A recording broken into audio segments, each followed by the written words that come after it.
नमस्कार दोस्तों। आज की मेरी कहानी शिक्षक के ऊपर है, मतलब टीचर के ऊपर है। एक बूढ़े व्यक्ति से एक युवा व्यक्ति मिलता है और पूछता है, मतलब युवा व्यक्ति पूछता है, क्या आप मुझे याद करते हैं? बूढ़ा व्यक्ति जवाब देता है, नहीं, मुझे याद नहीं। तब युवा व्यक्ति बताता है कि वह उसका छात्र था। गुरुजी पूछते हैं, मतलब जो बूढ़ा आदमी है वो गुरुजी है, वह पूछते हैं, अब तुम क्या करते हो, जीवन में क्या कर रहे हो? युवा व्यक्ति जवाब देता है, मैं एक शिक्षक बन गया हूं। गुरुजी कहते हैं, अच्छा, मेरी तरह?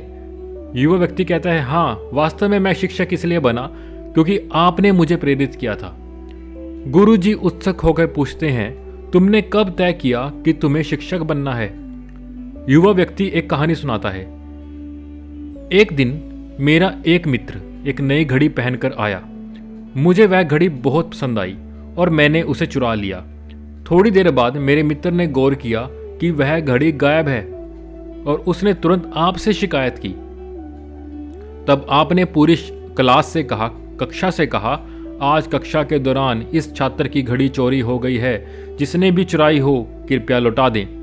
मैंने घड़ी वापस नहीं की क्योंकि मैं पकड़ा नहीं जाना चाहता था।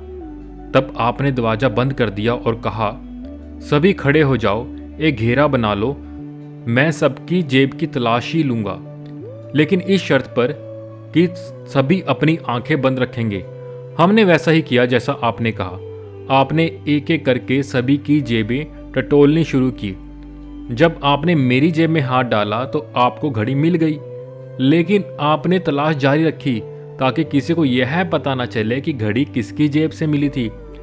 जब तलाशी पूरी हो गई, आपने कहा, अपनी आंखें खोलो, घड़ी मिल गई है। उस दिन आपने मुझे शर्मिंदा नहीं किया, ना ही आपने कभी इस बारे में बात की, ना ही अलग से बुलाकर कोई उपदेश दिया। मुझे आपका संदेश स्पष्ट रूप से मिल गया था। उस दिन मेरी जिंदगी बदल गई।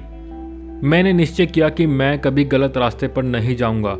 आपने मेरी इज्जत बचाई, मुझे सही राह दिखाई। इसलिए मैं शिक्षक बना, क्योंकि आपसे मैंने सीखा कि एक सच्चा शिक्षक क्या होता है। युवा व्यक्ति पूछता है, क्या आपको वो घटना याद है गुरुजी? बड़े शिक्षक मुस्कुराते हुए उत्तर देते हैं, मुझे वह घटना जरूर याद है, जब मैंने घड़ी खोजी थी, लेकिन मुझे तुम याद नहीं हो, क्योंकि जब मैं तुम्हारी जेब टटोल रहा था तब मैंने भी अपनी आंखें बंद कर रखी थी। यही सच्ची शिक्षा का सार है दोस्तों। यदि सुधारने के लिए अपमान करना पड़े तो आप सिखाने की कला नहीं जानते। धन्यवाद दोस्तों।